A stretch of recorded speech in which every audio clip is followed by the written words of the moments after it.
এই রাতের ফজিলত সম্পর্কে একটি হাদিস পাওয়া যায় যে আল্লাহ রাব্বুল আলামিন এই রাতে বান্দাদিগের প্রতি দৃষ্টিপাত করেন এবং হিংসুক ছাড়া, মানুষের পিছনে হিংসা করে বিদ্বেষ করে এই লোক ছাড়া এবং শিরকে লিপ্ত মানুষ ছাড়া আল্লাহ তাআলা সবাইকে সাধারণ ক্ষমা ঘোষণা করেন।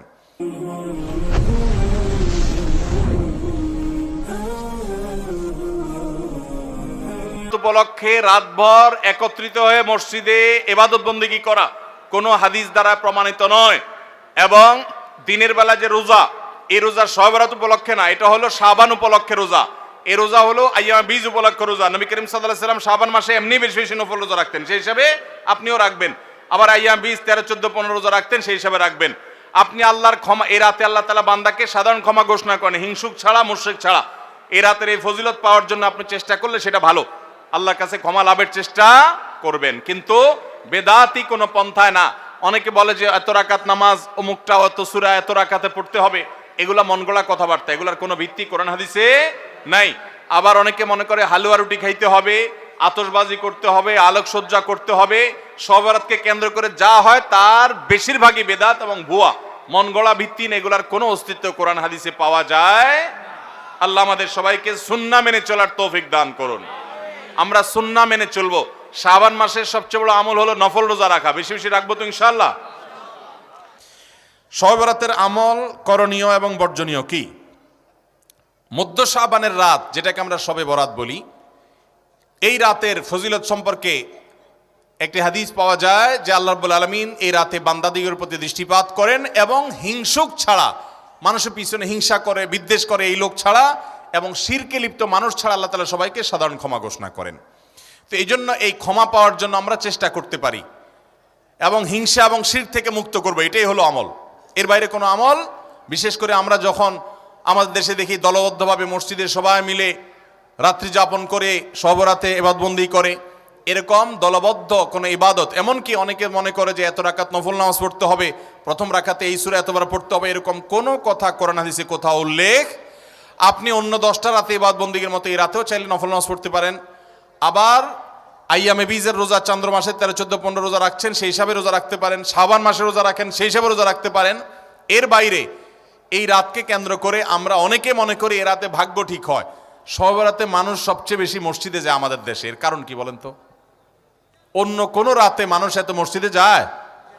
আজীবন জীবনে নামাজ এক ওয়াক্তও পড়ে না, ওই লোকও শবে বরাতে মসজিদে যায়। কারণটা কি? কারণ সে মনে করে যে এই রাতে আল্লাহ ভাগ্য নির্ধারণ করে, অতএব এই এক রাতে ইবাদত বন্দি করে আল্লাহর সাথে বাইল দিয়ে যদি সারা বছরের ভাগ্যটা ভালো করে ফেলা যায়, মন্দ কি? এটা হলো তার ভুল ধারণা। ভাগ্য নির্ধারণ হয় লাইলাতুল কদরে, শবে বরাতে না। সূরা দুখানের 3 এবং 4 নম্বর আয়াত দেখেন, আল্লাহ বলেছেন যে রাতে কোরআন নাজিল হয়েছে, একই রাতে আল্লাহ তাআলা গুরুত্বপূর্ণ বিষয়গুলো ধার্য করেন। কোরআন নাজিল হয়েছে কোন রাতে? শবে কদরে। আল্লাহ আমাদেরকে সঠিকটা বোঝার তৌফিক দান করুন। তবে এ রাতে ওই যে আল্লাহ তাআলা বান্দাকে সাধারণ ক্ষমা ঘোষণা করেন, আল্লাহর সাধারণ ক্ষমা ঘোষণার জন্য আমরা চেষ্টা করতে পারি। পা দিয়ে নামাজের বিছানা ঠিক করা যাবে কিনা? অনেকে মনে করেন জায়নামাজ এটা পাও দিয়ে সোজা করা যাবে না। জায়নামাজ বা মুসাল্লা, নামাজের বিছানা, এটা পাও দিয়ে যদি আপনি সোজা করেন, পাও দিয়ে গোছান, মেলেন, তাহলে এটাতে কোনো অসুবিধা নাই, কারণ এটা আপনি এর কারণে কোনো অন্যায় করেন নাই। জায়নামাজ বা নামাজের মুসাল্লা এটা একটা কাপড় বা একটা কার্পেটের টুকরা বা এই জাতীয় কিছু, অতএব এটাকে হাত দিয়েই সোজা করতে হবে, পাও দিয়ে সোজা করা যাবে না, এমন কোনো কথা কোরআন হাদিসে কোথাও নেই। অতএব যে কোনো ভাবে সোজা করলেই নামাজ হয়ে যাবে। এরপরে প্রশ্ন হলো, রাসূলুল্লাহ সাল্লাল্লাহু আলাইহি সাল্লামকে স্বপ্নে দেখার কোনো বিশেষ আমল আছে কি? রাসূল করিম সাল্লাল্লাহু আলাইহি ওয়াসাল্লামকে আল্লাহর অনেক নেককার বান্দারা স্বপ্নে দেখেন এবং নবী সাল্লাল্লাহু আলাইহি সাল্লামকে স্বপ্নে দেখার সৌভাগ্য অনেকের হাসিল হয়। নবীজি সাল্লাল্লাহু আলাইহি সাল্লামের জীবদ্দশায় অনেক সাহাবীরা তাকে স্বপ্নে দেখতেন। হাদিসে আসছে, নবী সাল্লাল্লাহু আলাইহি সাল্লাম বলেছেন, আমার আকৃতি শয়তান কখনো ধরতে পারে না। শয়তান সবার আকৃতি ধরতে পারলেও নবী সাল্লাল্লাহু আলাইহি সাল্লামের আকৃতি ধরে আবির্ভূত স্বপ্নে কারোর সঙ্গে সাক্ষাৎ করতে পারে না শয়তান। তো এই জন্য নবী করিম সাল্লাল্লাহু আলাইহি সাল্লামকে কেউ যদি স্বপ্নে দেখে, সে সত্যিই দেখেছে।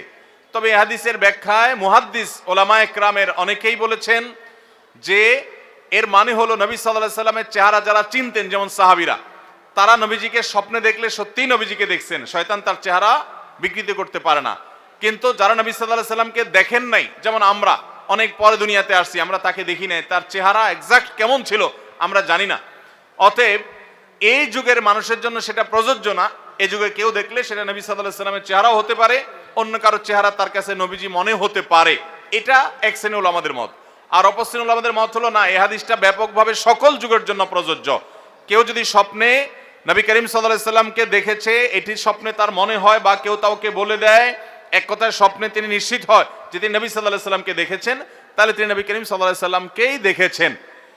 তো নবী সাল্লাল্লাহু আলাইহি সাল্লামকে দেখা নিয়ে এরকম দুটি মত আছে, কিন্তু তাকে স্বপ্নে দেখার জন্য বিশেষ কোনো আমল আছে কিনা, যে এটা করলে তাকে স্বপ্নে দেখা যাবে, এই মর্মে নবী করিম সাল্লাল্লাহু আলাইহি সাল্লাম থেকে হাদিসের আলোকে বিশেষ কোনো আমলের কথা আমরা জানি না যে এটা করলে তাকে স্বপ্নে দেখা যাবে, এরকম কথা বলা আছে। তবে অনেক উলামায়ে কেরাম, অনেক নেককার আল্লাহ ভীরু মানুষরা তাদের অভিজ্ঞতার আলোকে বলেছেন যে যদি কেউ নবী সাল্লাল্লাহু আলাইহি সাল্লামের ভালোবাসা তার অন্তরে প্রগাঢ়ভাবে ধারণ করতে পারে, নবী সাল্লাল্লাহু আলাইহি সাল্লামের মহব্বতকে সবকিছুর উপর অগ্রাধিকার দিতে পারে, এবং নবী করিম সাল্লাল্লাহু আলাইহি ওয়াসাল্লামকে তার সুন্নাহর মাধ্যমে অনুকরণ অনুসরণ করে, নবী করিম সাল্লাল্লাহু আলাইহি সাল্লামের সুন্নাহগুলোকে সবসময় খুঁটি খুঁটি মেনে চলে, কোনো কাজ তার সুন্নতের বাইরে করে না, এরকম সুন্নতের আশিক যদি হতে পারে কেউ, সেই সাথে নবী করিম সাল্লাল্লাহু আলাইহি সাল্লামের প্রতি দুরূদ যদি কেউ বেশি বেশি পড়ে, প্রতিদিন যত বেশি সংখ্যক সম্ভব দুরূদ পড়া মুহাব্বতের সাথে, এই কাজগুলো যদি কেউ করে, তাহলে সেক্ষেত্রে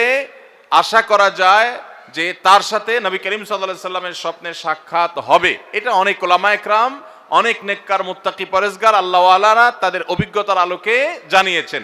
এটা কোনো হাদিস বর্ণিত কোনো বিশেষ আমল না। তবে নবী করিম সাল্লাল্লাহু আলাইহি সাল্লামকে স্বপ্নে দেখলেই লোকটা জান্নাতি, আর না দেখলে লোকটা জাহান্নামী, এরকম কোনো সহজ হিসাবও করার সুযোগ নেই। আমাদের কাজ হলো তাকে স্বপ্নে দেখি বা না দেখি, তার সুন্নাহগুলোকে মেনে চলা, তার আদর্শ অনুসরণ করা, তাকে মহব্বত করা, এবং সেই মহব্বত হবে দুনিয়ার সকল মানুষের চাইতে বেশি।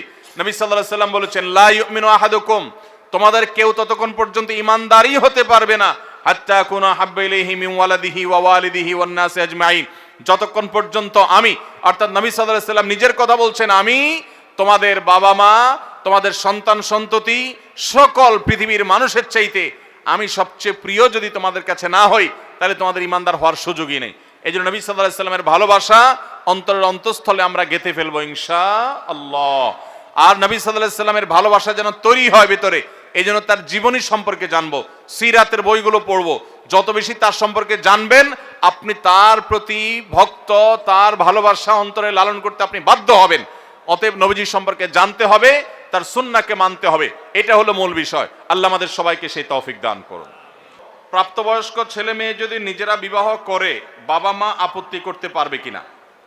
প্রাপ্তবয়স্ক ছেলে মেয়ে তারা যদি নিজেরা বিবাহ বন্ধনে আবদ্ধ হয়, তাহলে সেক্ষেত্রে সেই বিবাহটা যদি এমন কোনো ক্ষেত্রে হয় যেটি আপত্তিকর জায়গা, অর্থাৎ বাবা মার যে ফ্যামিলিগত যে সামঞ্জস্যতা আছে তার সাথে যায় না। ধরুন একটা ছেলে সে বিয়ে করেছে, বা একটা মেয়ে কারোর সঙ্গে বিবাহ বন্ধনে আবদ্ধ হয়েছে, এমন একটা ফ্যামিলিতে গিয়ে যেই ফ্যামিলি আর এই ফ্যামিলির স্ট্যাটাস একরকম না, সামাজিকভাবে বিস্তর ফারাক, তাহলে সেক্ষেত্রে বাবা মা অভিভাবকরা সেই বিবাহে আপত্তি করার অধিকার তাদের আছে। আর হানাফি মাযহাব ছাড়া অন্য কোন কোন মাযহাবের ওলামাদের মত, সৌদি আরবের ওলামাদের মত হলো যে মেয়েরা প্রাপ্তবয়স্ক হলেও বাবা বা অভিভাবক, যে অভিভাবকের অনুমতি ছাড়া বিয়ে দিলে সে বিয়ে বসলে সে বিয়ে বাতিল হবে। আমাদের আয়েশা রাদিয়াল্লাহু তাআলা থেকে বর্ণিত প্রসিদ্ধ হাদিস হলো তাদের এই মতের সপক্ষের ওলামাদের দলিল। এর বিপরীতে হানাফি মাযহাবের ওলামাদের মতে এটি জায়েজ আছে। তো যদিও জায়েজ হয়, যদি সেটা কুফুর খেলাফ হয়, অর্থাৎ অসামঞ্জস্য জায়গায় হয়, বাবা মা সেই বিবাহে আপত্তি করার রাইট বা অধিকার তাদেরকে দেওয়া হয়েছে। ইসলামী শরিয়ার আলোকে আদালতের মাধ্যমে সে বিবাহ ভাঙার উদ্যোগ নিতে পারে বাবা মা। সেটা না থাকলে তারা এই বিবাহে আপত্তি তুলে এটার ভাঙার উদ্যোগ তাদের নেওয়ার রাইট থাকে, যদি সেটা ওই যে অসামঞ্জস্যপূর্ণ জায়গায়, আকাশ পাতাল এরকম ব্যবধান জায়গায় তারা এরকম কোনো সম্বন্ধ করে, তাহলে বাবা মার সেখানে আপত্তি করার রাইট থাকে।